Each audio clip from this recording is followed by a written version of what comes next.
Hello, good evening. Welcome to the Tunnel Podcast, episode 47 of the greatest podcast in the world. Delighted to say I am joined by, as always, Tom Goff. Tom, how are we doing? Yeah, I'm good, mate. Good. Yeah, good day. Just got back from Taekwondo, mate. I'm still feeling pumped. The adrenaline, you know. So I'm ready for it. You're getting involved in that now, aren't you? Like Mate, I got that's it. My kids pulled me in, and now I'm like fully invested. I'm well up for it. I've got to get the uniform on the go next. So yeah. Shropshire's answer to Chuck Norris. Here we go. And as you can see, look, it's not just the two of us tonight. We're delighted to say we're joined by a guest. This is Oliver Parker from Teams Like Luton. Oliver, how are you doing? All right? Yeah, I'm good. You? Yeah, really good. Like, thanks for coming on. Thanks for joining us. As I said to you off camera, it's a breeze. You 60 minutes will pass. You'll think, what have I been doing for the last hour? So, yes, as people that have got a format with the show will know, when we have a guest on, we kind of deep dive into this side, ask them a bit about the team and kind of pick up specific points. Then we'll move on to the Championship talking points this week. So there's loads of that as well. So plenty to talk about and cram in, as well as a packed fixture card ahead of the weekend as well. Okay, so Oliver, I'm going to come to you first because you are our guest and we're going to talk all things Luton Town tonight. I want to kind of go back, if we can, to May 2023, that playoff final win against Coventry on penalties. I know you finished third that year, but obviously promoted into the Premier League. It must have been a kind of great feeling. At that point, was that the plan for Luton? Were they planning for Premier League, or was it quite a shock like it was for the rest of us? I think the whole time, the season before, obviously, we lost to Huddersfield in the semi-finals. So I think the whole plan the season after was to push for the playoffs again, in which we ultimately did. And then that day at Wembley was probably one of the best days of my life. And Dabo skied the penalty and we made it to the Prem. Yeah, absolutely. And listen, it was a decent Coventry side as well. Like Gus Heyman involved there as well. Look, you go up with Rob Edwards. I know he did a decent time at Forest Green, and that trajectory carries on at Luton. You go into the Premier League, and look, no one was expecting Luton Town to kind of do much. They made a decent fist of it at home, you have to say. Kenilworth Road was a bit of a fortress in that sense. However, you know, it's relegation. You're back down with all the riches that the Premier League brings. Were you shocked in the summer about, you know, the level of recruitment, maybe the lack of investment? I think we invested in ways that we had invested before in the market, where we went for the cheaper route, but at the same time signing players like Mark McGuinness, which shows that we've taken a step forwards in a way. I think players like Shandon Baptiste were brought in to potentially replace players like Ross Barkley, which I think no one was expecting him to produce the levels that we saw of Ross Barkley, obviously letting him go to Villa. And I think we let go of players for big and didn't invest as big as we needed to. Tom, we spoke about that at length, you know, over numerous pods, maybe about the fact that the Luton board owners have kind of banked the money. There's a big plan there to maybe redevelop the ground, move away from the ground. You know, a new stadium is certainly the focus there, so money may have been ring-fenced for that. That had then, whether it was blind naivety, whether it was arrogance, meant that sort of Rob Edwards started with maybe one hand tied behind his back, because the other sides, Burnley, Sheffield United, Leeds United, had all kind of invested and kind of, you know, improved their squad somewhat. Yeah, I think you're right. Yeah, like you said, we spoke about it a few times, haven't we? In that, yeah, there was high, like Oliver will probably, you know, adapt on. There was, you know, at the start of the season, you know, there was high hopes for Luton to have another positive season. Like you said, they'd given it, yeah, they'd given it a good go in the Premier League. Like you said, I think everyone was expecting them to just be the whipping boys. People were saying that they were going to, you know, get less points than that, you know, that famous Derby team who hold the record currently. And, you know, they proved a lot of people wrong, like you said, especially at home, caused a few upsets. So, you know, they came down. You know, they did lose a couple of players, but they did manage to keep hold of, you know, quite a few as well. And you're thinking, well, if they can, you know, be sensible in the transfer market, bring in a few good additions, just freshen things up a bit, you know, they could have another positive season in the Championship. Like you said, Rob Edwards, I think he only kind of, what's the word, in terms of his kind of, caliber, he did himself, the world of good, getting that experience in the Premier League with Luton. So, yeah, but then I think you're right. I think as the summer transfer window kind of progressed, you're looking at the business Sheffield United did, you're looking at the business Burnley did, like you said, Leeds, the teams that you're expecting to be, to be at the top of the Championship. Luton weren't kind of really hitting the same level, were they? Like Oliver said, they did do a bit of business, but there was a few freebies in there, wasn't there? Free agents. Like you said, the players that they sold, they didn't fully reinvest, the money that they got back into the squad. So, yeah, Rob Edwards would probably admit that he didn't get backed as much as he wanted. He didn't get to rebuild as much as he wanted. And then, as the season started, it was clearly evident that something wasn't quite right. Maybe the relegation from the Premier League was kind of still playing on a lot of the players' minds, and they were finding it real difficult to kind of put a bit of a run together and start getting points on the board, weren't they? Yeah, absolutely. And look, Ollie, let's go back then to the kind of start of the season, because he didn't get off to kind of the best of runs. It kind of seemed to affect Rob Edwards' demeanour the longer the kind of campaign went on. His kind of post matches became, you always felt sorry for him sometimes when you were watching him up against the media. That defeat at QPR to start, obviously get the win at Luton and Sheffield Wednesday, but then it's that loss down at Plymouth, draw at Oxford, and then defeat to Sheffield United meant it was a kind of tricky start to the Championship campaign. Yeah, I think so. I got out of the Burnley game, first game of the season, and I was just thinking, like, we looked not like ourselves. Like, it was a new style of football that we were playing, and I sort of said to myself, if we keep playing like this and it improves every week, I'll back it. And the Championship's a difficult league, so one season, if we aim to just play our football and then push the season after, is fine. However, we never really seemed to kick on from the football that we saw last season at the Kenny. And even away from home, we've looked poor this season. Yeah, that is it, Tom, isn't it? There's a real kind of... You watched them. I mean, I watched the game recently against Watford. There's no real intent. The players at times kind of look lost. You look at the key players from maybe last year and the season before. They look like they're kind of hoping to wake up from some kind of nightmare. Yeah, I think we saw that at the weekend, though, because obviously we've just come off a win against Portsmouth. So hopefully that would be a good start, because Sheffield United and Plymouth, I'd say we look slightly better than our past selves under Matt Bloomfield at the start. And I think Portsmouth was definitely what we needed to kick on from that Watford loss, which might have impacted the mentality of the team massively.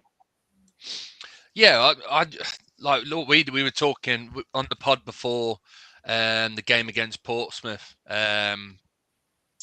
Me and Rob were discussing the Watford game, and we were just saying, like you said, Ollie, that the players, there seemed a real lack of kind of fight, and like you said, they did look really kind of dejected afterwards, and we were just kind of asking the question where the next point's going to come from. They need to just kind of pull the shorts up, so to speak, and start kind of showing a bit of spirit, a bit of fight. And like you said, they had the perfect opportunity to do that with Portsmouth next up at home. And look, I don't know, you probably went to the game, and we watched the game live. I only watched the highlights, and it did look like a classic kind of bottom of the table scrap. Both teams were quite nervy, weren't they? There wasn't many kind of clear-cut chances, much quality on show, but you guys got the win. The all-important 3 points. Bloomfield, he was saying afterwards, wasn't he? Like, it was a massive kind of weight off his shoulders, the relief to get that first win.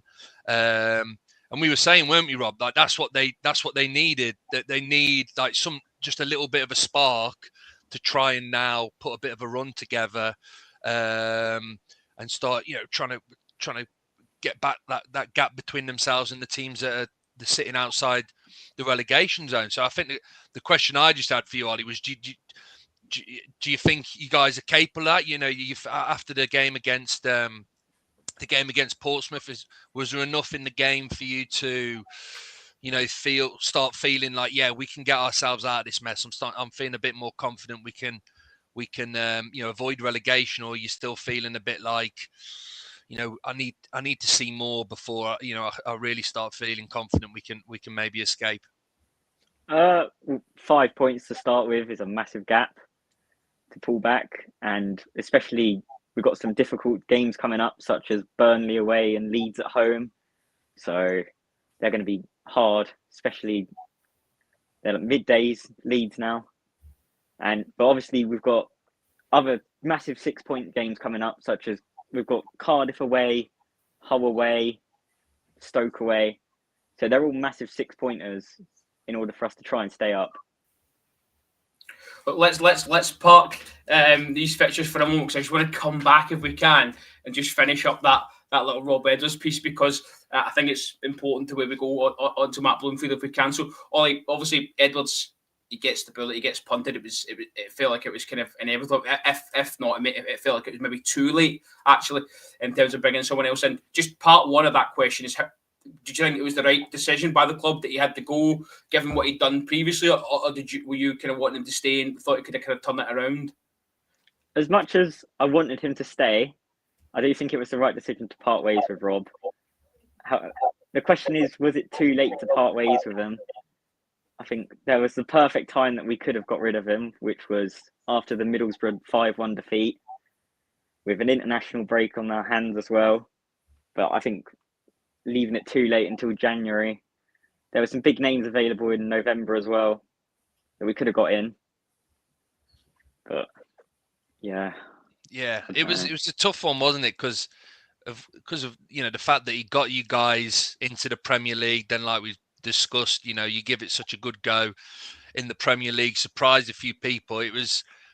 They probably, and it's understandable, isn't it, that they were just almost, just urging and willing him to kind of turn it around. They give him that extra time because of how great a job he'd done, in the couple of seasons prior to them. But then, hindsight's a wonderful thing, isn't it, in football? Like you said, looking back, I think most Luton fans would admit, weren't they? They hung on to him a little bit too long. Like you said, they missed out on some, potential,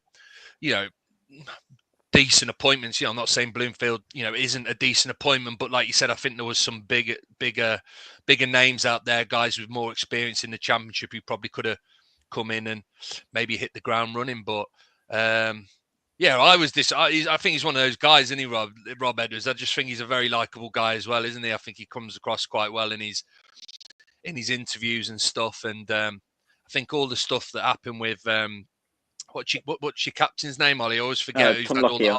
Tom Lockyer, all the stuff that happened with Lockyer as well whilst you were, it was in the playoffs, wasn't it? And then it happened again in the Premier League. I think he conducted himself brilliantly with all that. So, it was a shame to see him go, I feel.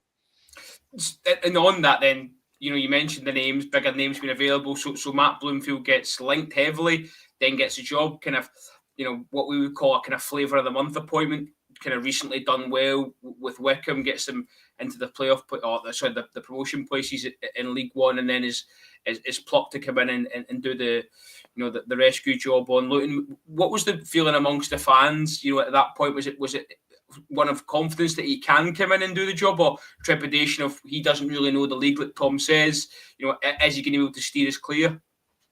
I think ultimately every Luton fan had a different opinion on the appointment. Obviously, we went through rough times this season. Like, we've only won one away day this whole season, so it's very negative at our club at the minute.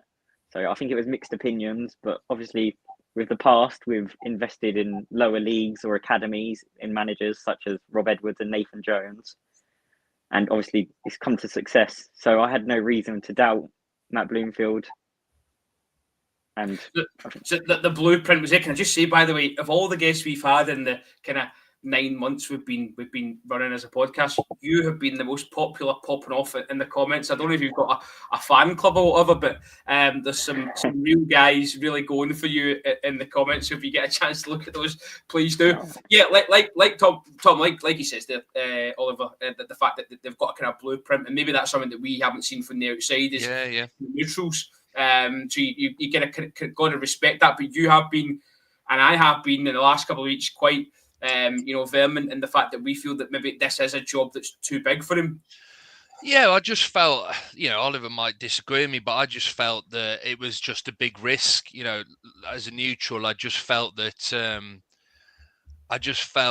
because of obviously the situation you were in, you'd obviously, you're on this terrible run. It seemed like kind of confidence within the team, within the squad was, an all-time low, wasn't it? I think when you were still hadn't appointed anyone, we were discussing potential appointments, weren't we, Rob? And I was saying, I'd be looking more towards someone maybe with a bit more experience who could come in, who's maybe dealt in with a similar scenario in the past. A team struggling a bit in the Championship, they know what it takes to kind of come in, lift the players, get organised, start grinding out some results. I think, I was just looking at it thinking, he's obviously doing a fantastic job in League One with Wickham. They were playing some nice football as well, scoring some goals. He was, like Oliver said, he'd plucked a few gems out of, even further down the football pyramid, the likes of Kone and stuff. So I can understand the appeal. I just felt like the circumstances weren't quite right, that maybe they needed someone with just a bit more know-how than Bloomfield, who could come in and just shake things up straight away, grind out a few points early doors, and try and bring a bit of confidence into squad. I'm not used to all these comments, mate, at the bottom. It's throwing me off a little bit, honestly.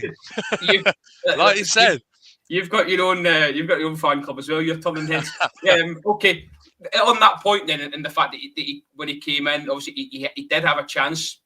Some managers don't get a chance to immediately improve the squad, change the squad, Oliver, in terms of a transfer window. We spoke at the time and felt the transfer window was quite positive. Some of the guys that he brought in from League One were good picks. Guys that could maybe go on again and improve the level. Do you think that's been come to fruition in terms of what we're seeing of late? I think some of the signings that we've brought in recently have played a big impact since we've sort of kicked on since January, such as Isaiah Jones and Tilo Asgard. But I think on the other hand, signings such as Josh Bowler and Melenik Ali haven't really worked out for the system in a way. Like, 2 wingers have been brought in. I'd imagine we're paying a hefty wage for Bowler, and Ali cost around, I think it was 1.5 million. So big money, and we don't play wingers, so they're not even getting first team football.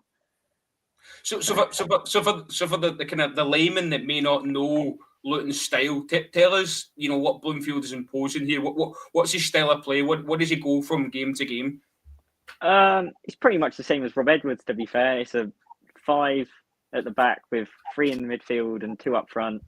Normally nowadays that would be Morris and probably Jacob Brown, because Adebayo hasn't really kicked on. Is that wing backs? Is that a wing back? Yeah, wing backs. It would be Doughty and Isaiah Jones normally. Yeah, we're big fans of Alfred Doughty.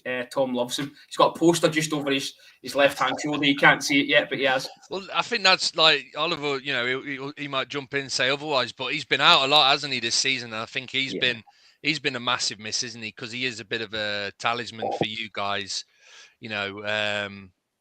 Top player at Championship level. And obviously he showed that he could hold his own in the Premier League as well. And no, I think, Jones, I said to you, didn't I, Rob, when they signed Jones, because we were linked with Isaiah Jones as well, West Brom, when Luton brought him in.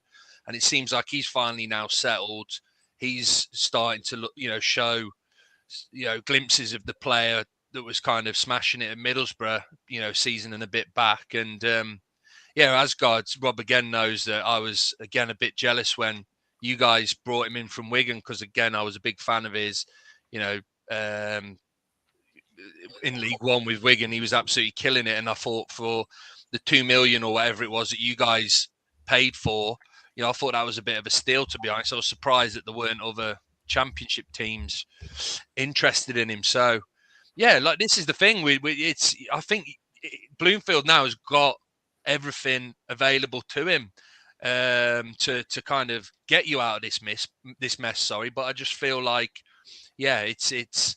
We've said, haven't we, Rob, that we felt that it's like a mentality thing has been the issue with Luton this season. It just seems to be, whatever the reason, maybe it's just, they've lost a lot of confidence from, getting beat more times than not last season in the Premier League, or this was the other thing we were saying, wasn't it, Rob, that it'll be interesting to see if you agree, Oliver, is whether, a couple of these guys now, once you kind of got into this relegation scrap, whether a couple of the guys in there, more senior guys, are thinking, well, if Luton go down, well, I'll get a move somewhere else. I'm good enough to sign on for another Championship team.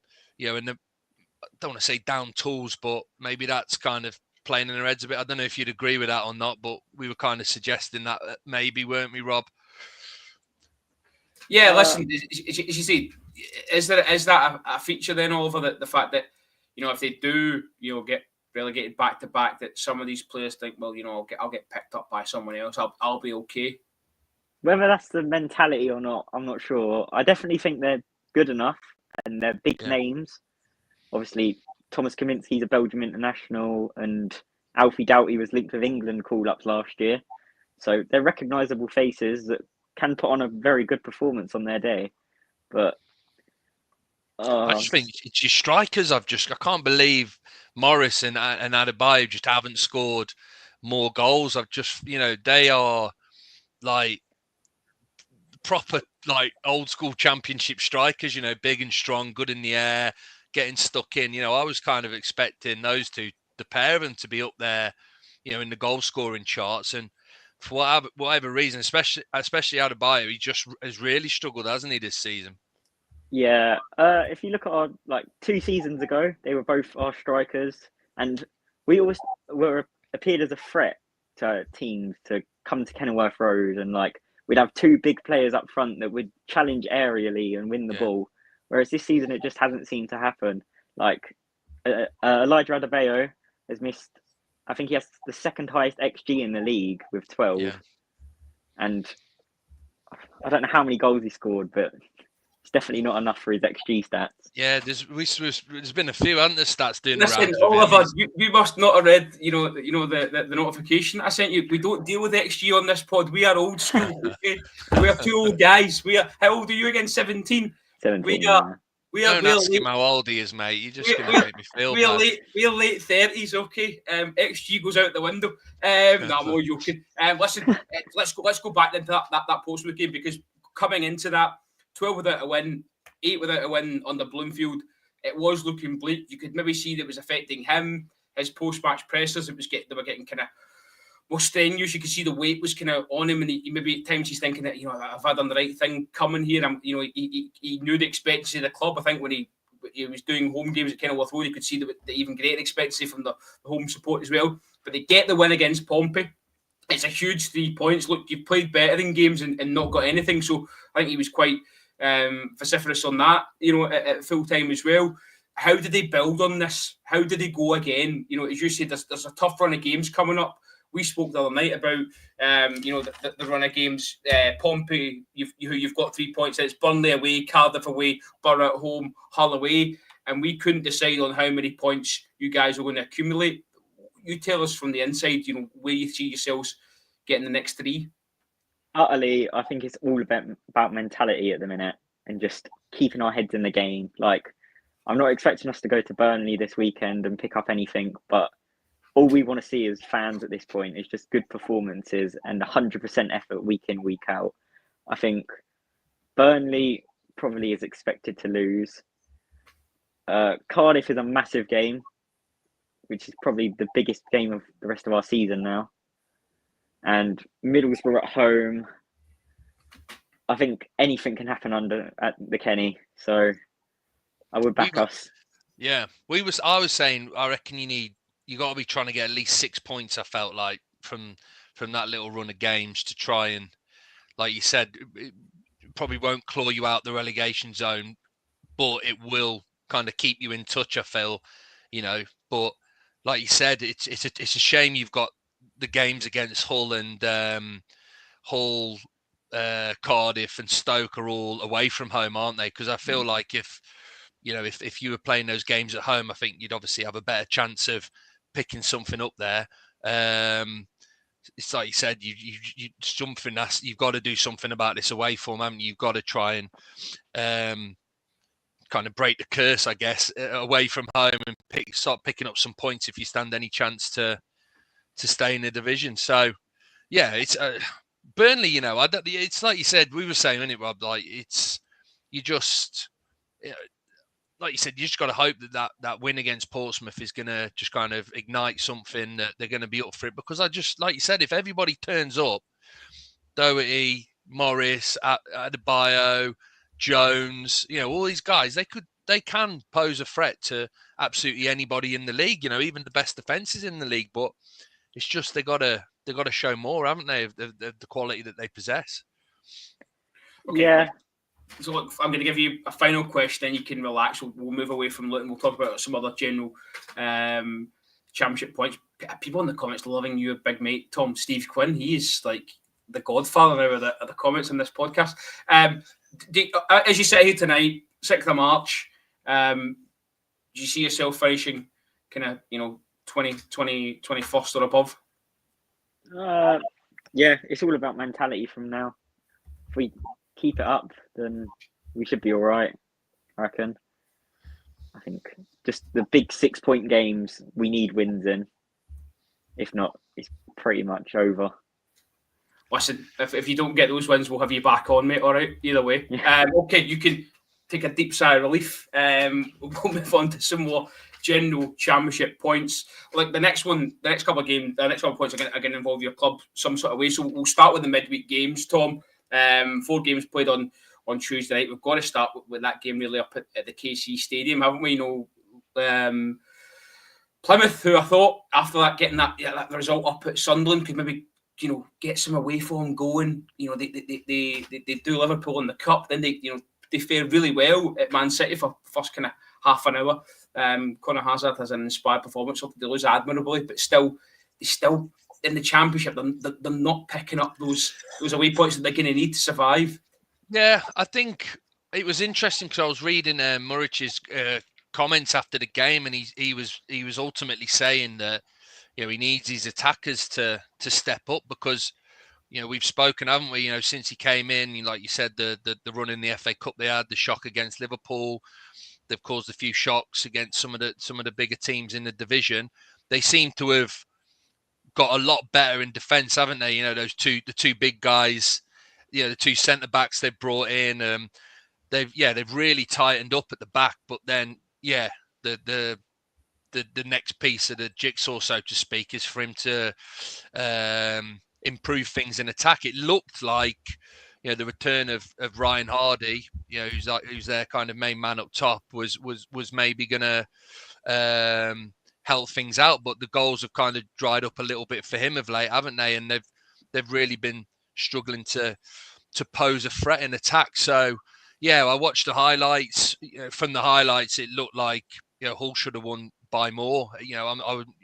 They absolutely battered Plymouth from the highlights I watched. And fully deserved the 3 points. So I think they're going to be disappointed. With the performance they put in.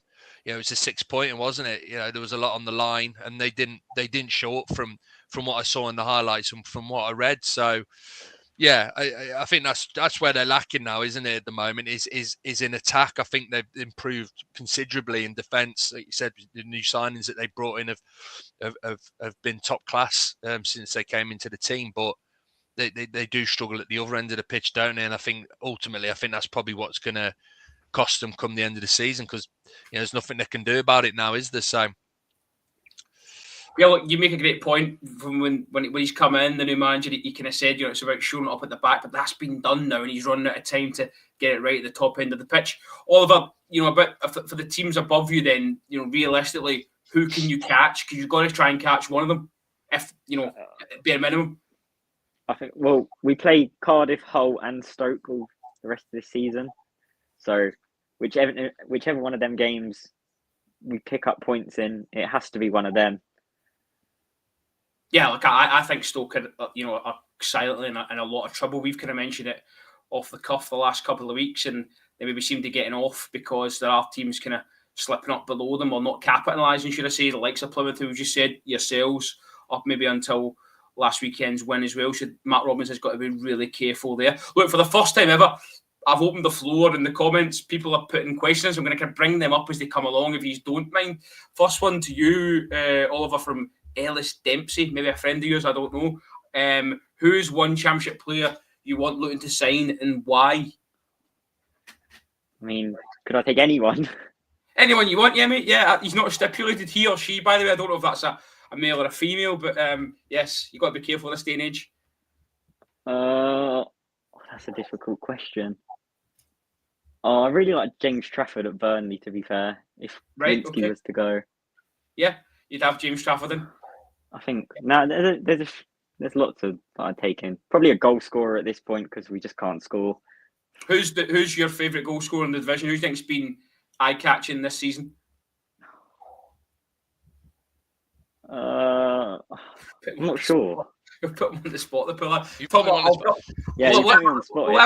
There's one for you, Tom. It's for you, I, and Steve, but Steve's not here to defend himself, so I'll put it to you. You can speak on all behalfs.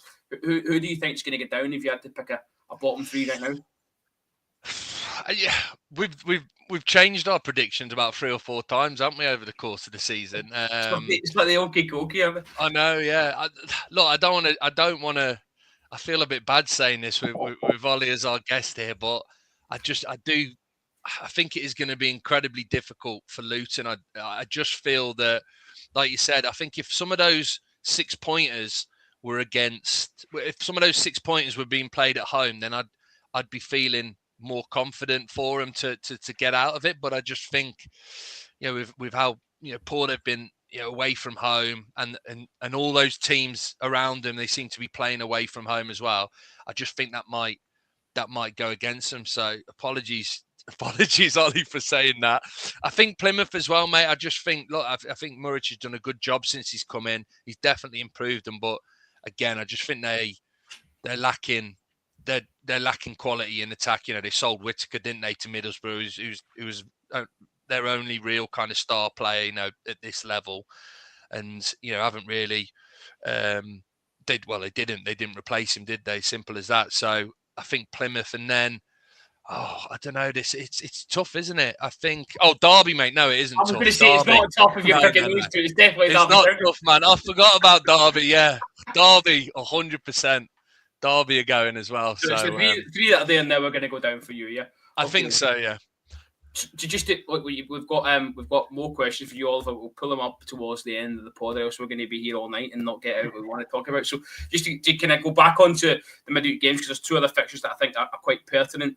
Tom, Burnley, they get that 2-1 win against Cardiff. Look, Burnley, I'm going to ask you, when was the last time Burnley lost a game of football in the league? I don't know. It's crazy, isn't it? Well, they went. Was it 14 games without conceding a goal or something crazy, wasn't it? That was the first goal they've conceded in 14 games. I'm sure it was 14 games, which is just absolutely... The last time they lost was early November against Millwall. Yeah. But to think that they're still not, top of the tree, it's all those kind of draws. Yeah. It's too many draws, isn't it? Yeah, too many draws, too many 0-0s, basically, that's cost them. But it's all going to change this weekend anyway, isn't it, Ollie? With Luton coming to town, mate. That's the next win. I reckon. Are you going, Oliver? Are you going to be there? Probably not this weekend. I've done most away days this season, but that's quite a far one for you. Look, you say that your bread and butter is going to be the games against them in and around you. There's no disgrace there. Just on, give us your kind of honest opinion on the top three, as it were. That win for Burnley keeps them kind of in the mix in terms of second place. You'd have to say at least that the 5 points behind Leeds in first, and then 2 behind Sheffield United in second. There's kind of 6 clear of Sunderland in fourth. How do you see that top three kind of finishing? Do you think, you spoke about Leeds earlier in the podcast, you see them as kind of firm favourites to lift the title? There's normally one team every year that drops off. I'm not sure who it's going to be this year. I do think Leeds will win the title, though. I think they're just too strong. I think Sunderland will push for automatic, so. You can see at the late surge for Sunderland. Tom, is that something you would agree with, Jake? Out of the three, that somebody will fall away, or because we spoke again last week about maybe just the top two, and maybe I haven't given Burnley enough credit this season. I just feel that when I watch out, the three sides, that Burnley are the kind of least inspiring for me. The least, if I had to pay to watch 3 of them, they would be the last one I'd pay to watch. If that makes sense. I don't think there's any doubt about that. They have been absolute bore fest at times, haven't they? Burnley, like you said, there's been loads of 0-0s, too many draws, and that's like you said, they haven't lost since November, but still find themselves in third position. It's a bit crazy, isn't it, really? But yeah, I fancy the top two, Leeds and Sheffield United, to go up. But then I think Sunderland have been fantastic this season. They've surprised a lot of people, haven't they? No one had really heard of Lebris when he was brought in, and I think they would be the favourites in the playoffs. I do, regardless of who finishes third. I think whoever finishes third is going to be heartbroken, aren't they, that they've missed out on the automatics, where I feel like Sunderland have just had such a positive season.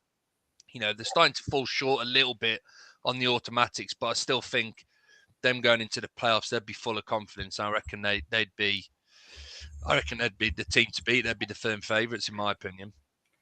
And just on Bristol City, obviously they get that win as well midweek, a really good win away from home at Millwall, a place where some sides actually have come unstuck this season. That now puts them level on points with yourselves, West Brom, and Bristol Rovers, and Blackburn Rovers going into this kind of home straight.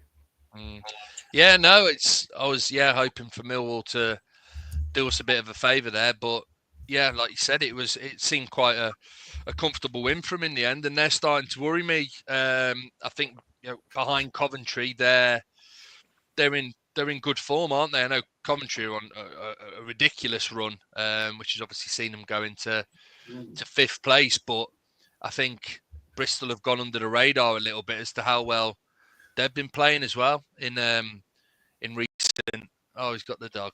He's got the dog. I had to give it to him, mate. He was going to start kicking off. Yeah, I think Bristol have definitely gone under the radar, and they're right in there now, aren't they? What opportunity they've got of getting into the playoffs, and like Ollie was saying, teams always this stage of the season, you get teams either dropping off, going on a bit of a poor run, or the opposite teams putting a bit of a run together at the perfect time. And I think the worrying thing for teams like West Brom and Middlesbrough and Blackburn, who we've all been quite inconsistent, struggling to string a bit of a run together, is Bristol and Coventry are just absolutely flying at the minute and showing no signs of slowing down. So yeah, I'm really worried about Bristol and Coventry, mate. Yeah, really concerned. Subbing 17 saying what about Coventry? They're on an unbelievable run of form. Look, we want to get into a massive chat about Coventry, but we have a guest lined up for this, and they keep kind of putting us off, so we will talk about Coventry hopefully next week if we can do that. Come back next, maybe midweek or even Monday if we can, and we'll get them involved, and we really will deep dive into Coventry. It's something that we're looking forward to talking about, certainly. Okay, Swansea, look, they've got an interim manager now at the moment, Oliver. Alan Sheen's come in after Luke Williams was, sacked, and probably again maybe a bit like your own Rob Edwards, sacked a little bit too late into the season.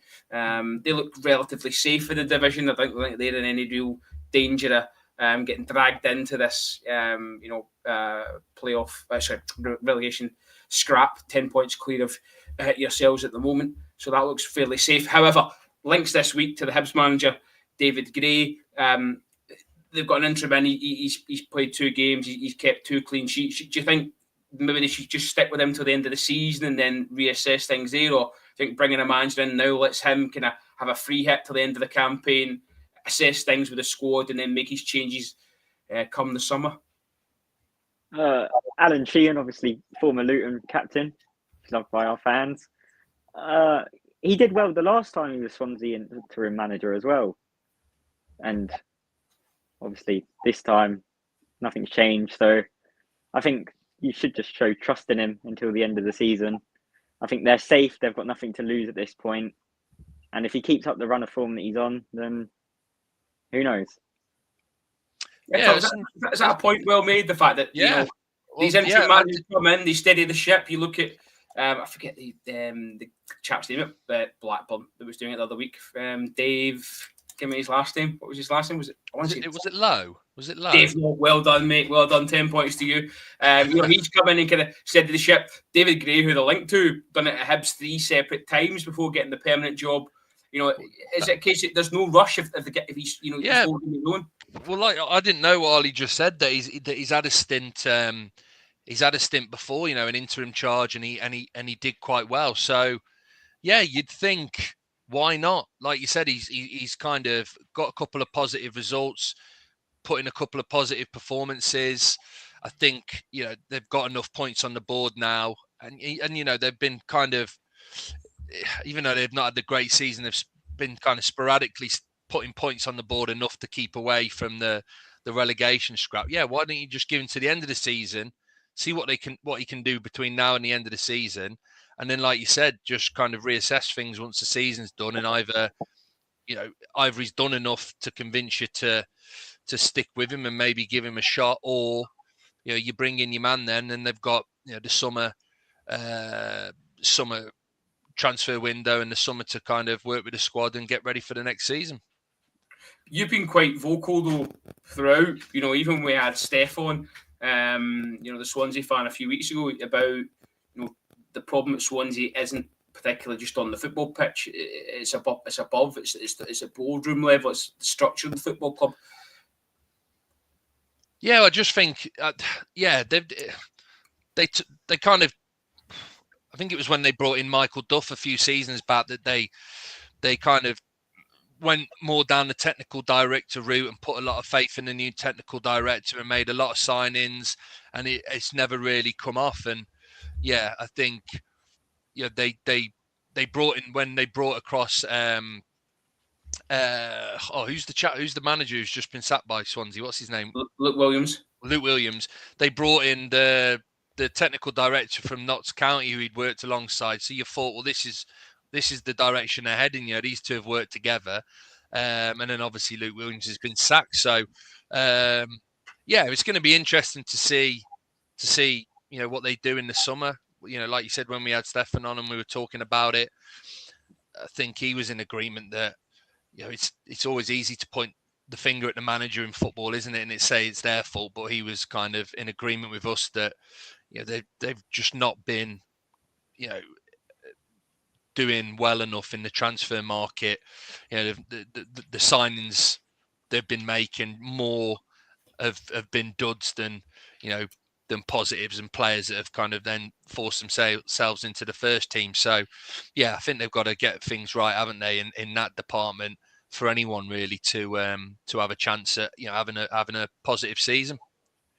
Look, I'm going to use this as a soapbox because obviously I follow Scottish football, and I think David Gray would be actually a really good appointment. I think he probably deserves a shout. He's got the Hibs board of trust him. He's got a style of play. He's got some really good young players. Kieran Bow, who he brought in up tops, playing tremendously well. Josh Campbell in the middle of the park. So I think he probably deserves a shout. Maybe this year might be a bridge too soon. Probably give him another season, but certainly think you will see him in English football sooner rather than later. February brings, start of March brings February's nominees for manager of the month and player of the month. So I'm going to rattle through those, and I'm going to put you both on the spot to pick one. So hopefully you don't pick the same. So let's bring them up. So for manager of the month, we've got Daniel Farke at Leeds, that kind of infallible month didn't lose a game. Frank Lampard, who people spoke about, only lost to Leeds United. Messinho down at Pompey, he picked up 10 points from 5 games in February. And then Scott Parker, who we spoke about, obviously on that massive, defensive feat. So out of the 4, Tom, who's your kind of standout and why? It's got to be Lampard for me, mate. I just think, I don't think he's getting enough praise, to be honest, at what he's done there. It's gone under the radar a little bit, I think. I think it's now starting to happen. I think people are starting to kind of sit up and take notice now. But, it's taken them to get themselves into the playoffs for people to start looking at, the run they've been on and how good a job Lampard's doing. Look, I didn't expect it, mate. You'll remember when he was appointed, I just thought he's one of these managers where his name kind of gets him jobs, if that makes sense. I don't think that he's kind of he's done enough to maybe get some of the jobs he's got, but it's looking like he's going to make me eat my words, isn't it, come the end of the season? Because they're absolutely flying at the minute, and they're probably the favourites to land one of those last 2 playoff spots. So it's got to be Lampard for me. Oliver, any advances on Lampard, or would he get your vote as well? I mean, I'm sorry to disappoint you, but I also have to go Lampard. I don't think you can go against it. Obviously, hired in November, and since then he's 3rd in the league based off the amount of games that he's played since he's been hired. I just don't think you can look past him. He had a brilliant start. I think with managers like Gerrard that are now out in the Saudi league, I think Lampard's name definitely gets put in that bracket, which it shouldn't, as he's proven himself multiple times now. Obviously keeping Everton up, winning the champ. No, he wasn't with them.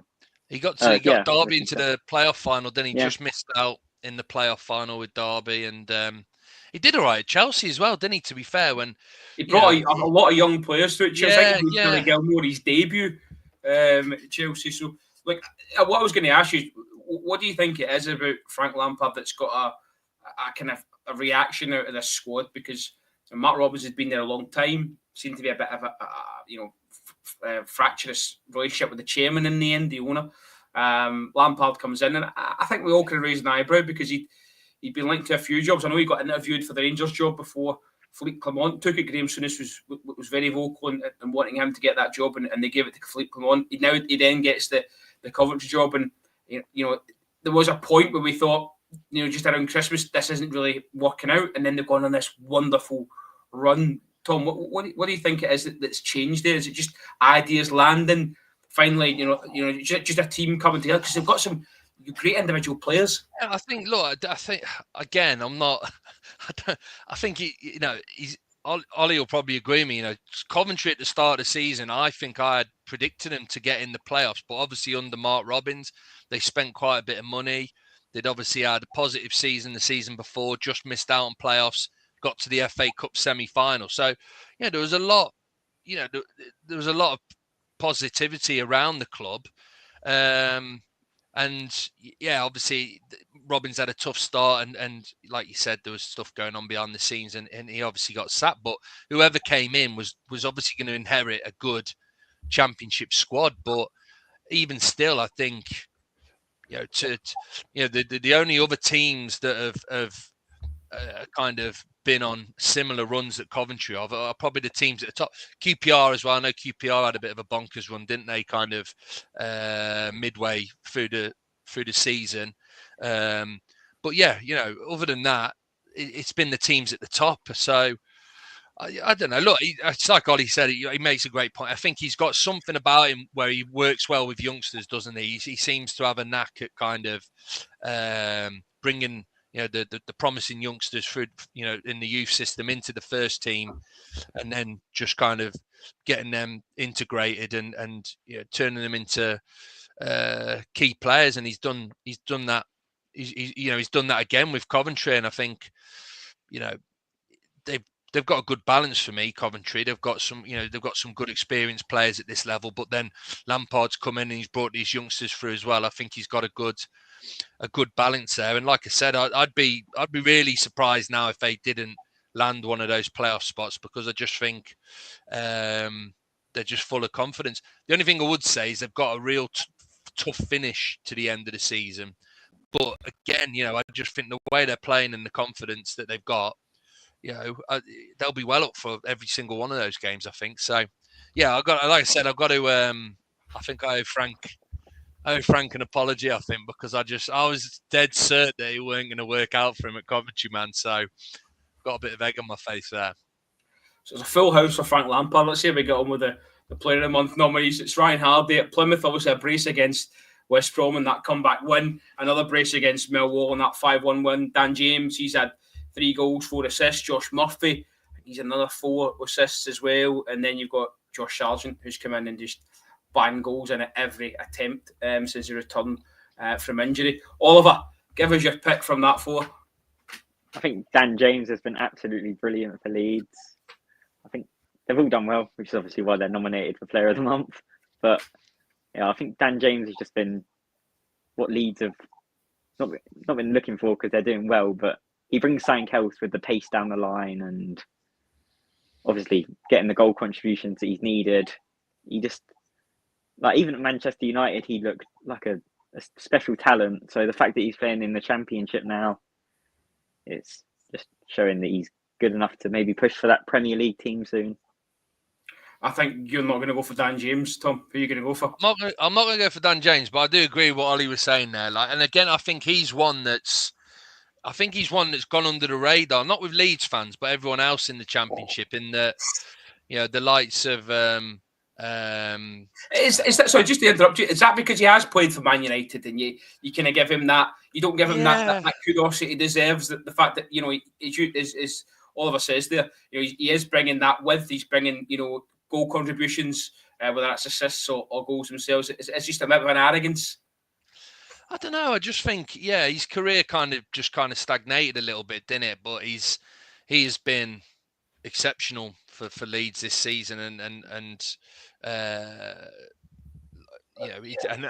the minute he's kind of stepped up, I think, of late, when some of their other kind of key players have maybe been faltering a little bit. In that those wins over Sheffield United and Sunderland, etc. He played a really key role in those wins. So yeah, he's kind of turned his career around, hasn't he? Most definitely. Like you said, it kind of, everyone was kind of labelling him a bit of a flop, weren't they, after it didn't work out at Man United. But he's absolutely smashing it at Leeds. But yeah, I've got to go for Sargent. I just think he's, we were talking about kind of how big a miss Alfie Doherty was for Luton this season with the injuries he's had. Sargent being injured for Norwich was just absolutely massive, and it's no surprise that since he's come back and started banging them in, that Norwich have started climbing up the table again. He's just a goal machine at this level, isn't he? I think he's going to be one of those players, I think, Sargent, where he's going to be too good for the Championship, but probably not good enough in the Premier League. He's going to be one of those kind of middle ground kind of players. But Robert Earnshaw-esque. Bagsman at Championship level, but then it struggles to kind of fully make the step up. But yeah, again, I think it's Norwich. Borja Sainz is a good player for Norwich as well, but I think Sargent's their talisman, isn't he? And if he can kind of keep his form going, I think Norwich have maybe got an outside chance of sneaking in the playoffs as well. If they can get them both firing at the same time. Borja Sainz carried them first half of the season. Sargent's now carrying them. Yeah, it's weird. You thought like it'd be kind of fireworks when the two of them are finally playing alongside one another, but Borja Sainz just hasn't really kind of got going again, has he? So must have spat out all his magic. Okay, let's just quickly in the last 5 minutes round up the weekend's fixtures, because there's plenty of crackers. Friday night, Norwich, just was speaking about, they host Oxford. Coventry Stoke, Watford Millwall, Bristol Hull, Burnley Luton, Derby Blackburn. What a game that's going to be. Plymouth Sheffield Wednesday, Sheffield United, chance to go level with Leeds at that home tie against Preston, Sunderland Cardiff, Swansea Middlesbrough. The Baggies have got QPR, and then Sunday it's Portsmouth Leeds at midday. Let's pick out a couple of those then. Let's start with Bristol Hull if we can. Ollie, you're probably going to be hoping for a home win there, right? Well, definitely. I think Bristol City have been doing really well recently, so I can't see why they wouldn't go for the win, which I think ultimately they probably will do. Tom, is that maybe in the tail of Bristol City season, or the games that we've expected them to win, they haven't won? You know, I hark back to that game against Swansea. Yeah, that's it. They're just this is the thing with Bristol's, like they've always been a decent championship team, but they've just struggled to find that consistency. And like you said, they always drop points against teams you'd expect them to get points against. So yeah, this will be kind of a test, won't it, to see if they're serious playoff contenders this season. They've got to be putting teams like Oxford at home. They've got putting them to the sword, haven't they, and getting comfortable 3 points. But it's the championship, innit, mate? We all know it's never that straightforward. Look, I tell you what's crazy about this weekend's fixtures is it's proper like top of the table versus bottom of the table. There doesn't seem to be many kind of like, it's literally top versus bottom all the way through in terms of the games. So there's always going to be some shocks in there, isn't there? I don't think. Just on that then, because you and I have been speaking about this Derby Blackburn game for quite some time. Is it a case of if Blackburn win, Derby are done, and if Derby win, Blackburn's playoff places could be in tatters? I don't know, but that's the spice on it. Like, if you're going to put money on someone, it's got to be going to be a red card in that game. I think something's going to happen in that game. I want to see as well if Blackburn score, like, there's got to be some shit housing, and there's celebration in front of Eustace or something. Like, it's a 3 o'clock though, that isn't it? It's disappointing. Is it 3 o'clock kickoff? It is, yeah. Yeah, I was hoping that was going to be on the box, to be honest with you. But no, like you said, in terms, forget about the whole John Eustace thing. In terms of the magnitude of the game, it's massive anyway, isn't it? Because like you said, Derby are desperate for points. Blackburn want to keep in the playoffs. So yeah, that's got to be the game of the weekend, I think, hasn't it? In terms of everything involved in that. And come kind of Sunday, we were sitting down and we've all ate a roast and we're sitting on the sofa watching a bit of, I don't know, Celebrity Chase, whatever it is you watch on a Sunday afternoon. Did you think, Oliver, that Leeds will still be top, or do you think Sheffield United will capitalise, put a bit of pressure on? Because Tom and I spoke last weekend, it was a case of Leeds had played on the Saturday early, dropped 2 points to West Brom, who were terrific. And then Sheffield United go and do the business down at QPR. It's going to be roles reversed this weekend. Can Sheffield United put some pressure on Leeds and can Leeds do it down at Pompey, which Pompey, at home are usually quite reliable? Pompey have been definitely brilliant recently, so I can see them fully going at it against Leeds because there's no reason for them not to. Sheffield United, on the other hand, if they keep playing the way they are, just keep applying the pressure to Leeds, there's got to be at least one point where one of them two teams will spill up, and it might be this weekend. We hope it's this weekend because that will make Monday night's pod even more exceptional. Gentlemen, we'll draw a line. Before you finish, you got to finish on this here, where they've gone. Bristol City are like Ron Weasley of the Championship. And then he's put, what could that possibly mean? He said, they are always there, but they're just ginger. And then the other lad's gone, yeah, that explains everything, mate. I think we've got to finish on that, haven't we? I don't understand. I don't understand what that means. I'm not a big. I get it.